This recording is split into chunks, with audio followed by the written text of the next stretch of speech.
حضرت عبداللہ بن مسعود رضی اللہ عنہ سے منقول ہے کہ رسول اللہ صلی اللہ علیہ وسلم نے ارشاد فرمایا، پہلی کتابیں ایک ہی انداز سے ایک ہی قرت کے مطابق نازل ہوئیں، البتہ قرآن کریم 7 قرتوں میں نازل ہوا۔ اس میں ڈانٹ بھی ہے،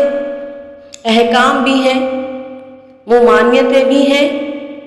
حلال بھی ہیں، حرام بھی ہیں، محکم بھی ہیں، متشابہات بھی ہیں، اس لیے اس کے حلال کردہ کو حلال جانو اور اس کے حرام کردہ کو حرام جانو۔ جو اس میں حکم دیا گیا ہے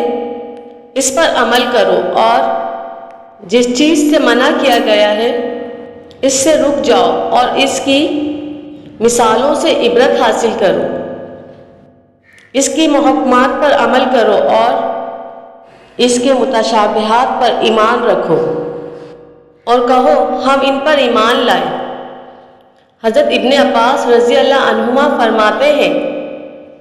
کہ رسول اللہ صلی اللہ علیہ وسلم نے ارشاد فرمایا، وہ شخص جس کے سینے میں کچھ بھی قرآن نہ ہو وہ اجڑے ہوئے گھر کی مانند ہے۔ حضرت معاذ بن جبل رضی اللہ عنہ فرماتے ہیں کہ رسول اللہ صلی اللہ علیہ وسلم نے ارشاد فرمایا، جو شخص بلند آواز سے قرآن کی تلاوت کرتا ہے وہ اس شخص کی طرح ہے جو ظاہر صدقہ دیتا ہے، اور جو شخص آہستہ آواز سے تلاوت کرتا ہے وہ اس آدمی کی طرح ہے جو چھپ کر صدقہ کرتا ہے۔ حضرت عبداللہ بن بریدہ رضی اللہ عنہ سے روایت ہے کہ رسول اللہ صلی اللہ علیہ وسلم نے ارشاد فرمایا، قیامت کے دن قرآن کریم ایک نوجوان آدمی کی صورت میں آئے گا اور اپنے قاری سے کہے گا، میں ہوں وہ